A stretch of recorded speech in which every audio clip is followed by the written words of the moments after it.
Olá, você está no canal Vara História. Hoje, para a série Prata da Casa, vamos conversar com o professor Luiz Arnaud. Professor do Departamento de História desde 1990, Luiz Arnaud era aluno da graduação de História quando a Vara História foi criada. Professor, é um prazer conversar com você. Prazer. Professor, o senhor recentemente defendeu a tese Versar a Liberdade e Desconstruir a Monarquia. Nesta tese, o senhor apresenta diversos poemas que foram criados por autores diferentes. Alguns já consagrados pela literatura brasileira e outros leitores de jornal que enviavam os seus poemas para publicação. O senhor pode nos dizer as semelhanças e as diferenças que o senhor encontrou no conceito de república presente nesse poema? Posso.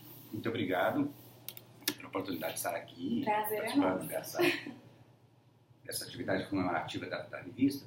Bem, sobre o trabalho, assim, do material que eu levantei, eu não percebi grande diferença entre poetas canônicos e poetas literatos de profissão, embora a profissão tenha que ser relativizada nesse momento, mas enfim, literatos mais famosos, depois vieram a ser famosos, e pessoas anônimas. Eu não percebi grande diferença, embora isso possa ser fruto de um recorte. A minha preocupação maior não era com definir o conceito de república, numa discussão mais teórica, mais conceitual, mais em diálogo com a bibliografia, com a fortuna crítica da ciência política, da história. Era um pouco ver como que eles apresentavam, justificavam uma mudança de governo, né? Então, o meu recorte eu não separei muito, claro, eu não separei quem era canônico, quem era famoso, quem era das pessoas anônimas, desconhecidos. Então, eu não localizei. Eventualmente pode ser fruto desse recorte, mas enfim, não localizei. Porque o que me intrigava nesse trabalho, o que me motivava, era um pouco uma questão que o Zé Murilo já tinha apontado também, mas que é interessante. Tá? O relato do Aristides Lobo diz que o povo assistiu bestializado, que ninguém se envolveu muito, de uma forma muito clara, na proclamação da República. É verdade, mas tem uma leitura na Contrapelo que o Zé Murilo faz, que é interessante pensar, tá? Ninguém apoiou, mas também ninguém defendeu a monarquia. Então, um suposto era, se ninguém defendeu a monarquia, em que lugar e quando, de que forma essa monarquia foi, vamos chamar assim, deslegitimizada, dessacralizada, de tal forma quando e onde que se construiu uma imagem tão negativa da monarquia que não houve uma mobilização popular, um movimento de massa capaz de defendê-la quando ela foi alvo de um ataque, um golpe, segundo uma historiografia. E aí então eu fui nos poemas. Os poemas, me parece que eles tinham essa informação, né? É claro que não só nos poemas, mas os poemas circulavam em vários jornais da corte de Minas, de várias províncias da época. Eu fiquei mais me ative à corte, até por ser a capital do Império. E o que você percebe é um conjunto, é um trabalho de formiguinha de pessoas muito diferentes, muitas vezes dialogando entre si, outras vezes não, onde que vão se desconstruindo a monarquia. Então, por exemplo, tem um momento que vai se construindo a ideia de que o monarca é um déspota. Desaparece toda e qualquer gradação entre a monarquia, na sua forma defensável, e a sua forma perversa, que seria o despotismo. Não, a monarquia é despotismo. E o despotismo é um governo que só privilegia os ricos. Então, há uma série de poemas, cujos títulos, inclusive, eu usei como título de capítulos, que indicavam, por exemplo, só o pobre é sacrificado, do ministério nefasto, porque aí um governo ruim, um governo injusto, um governo despótico, ele produz um ministério despótico também, ou um apelo, um dado momento à monarquia, sede rei, mas sede irmão, denunciando um despotismo, então, que era pedindo ao monarca que ele atuasse como irmão, como alguém que protegesse os súditos e não que explorasse os súditos. E aí há um deslocamento tanto do soberano como contraposição a essa monarquia que é considerada despótica, aparece a construção do povo como soberano. Então, se desloca a ideia da soberania, quer dizer, se desqualifica a monarquia e aí se desloca a ideia da soberania. E, ao mesmo tempo, se produz um trabalho interessante nos poemas, também de vários autores, que eu chamei de economia do tempo histórico.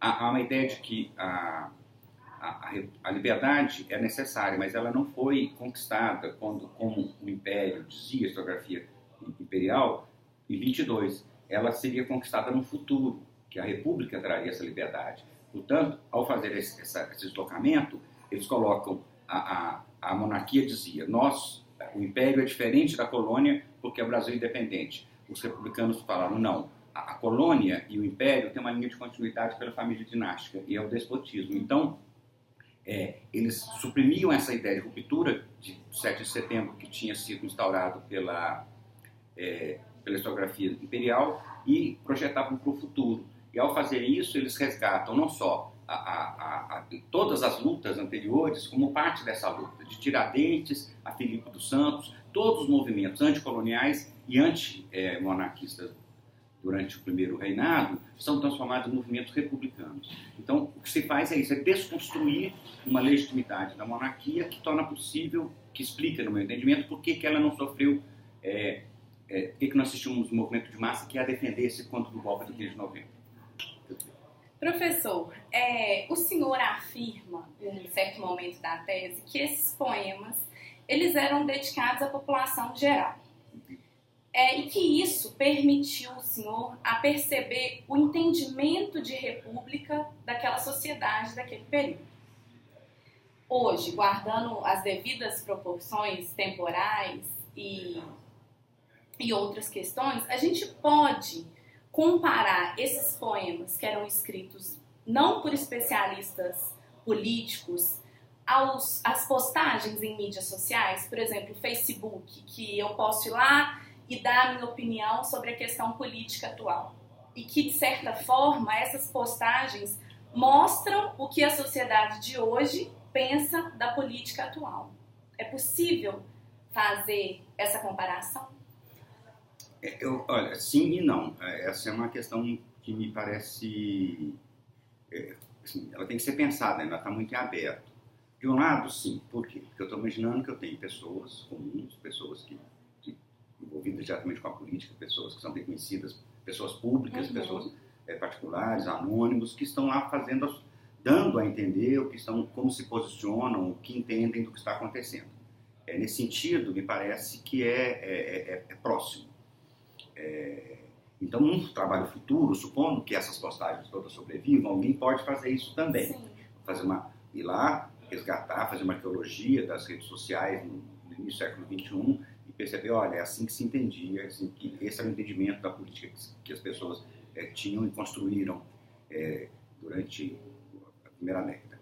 No entanto, me parece que é diferente um pouco também pelo seguinte, os jornais, por mais que o poeta e o escritor era uma pessoa desconhecida, a chancela do jornal em publicar dava a ele uma certa visibilidade. Eventualmente você pode pensar que muito se escreveu e muitos poemas foram enviados aos jornais, mas nem sempre o jornal publicava, né? Então, você tem nesse ponto uma diferença, né? O que eu estou pensando é o seguinte... Um filtro. Um filtro e a chancela do jornal. Uma coisa é eu colocar na mídia, numa dessas redes sociais quaisquer, uma opinião sobre o momento atual que nós estamos vivendo.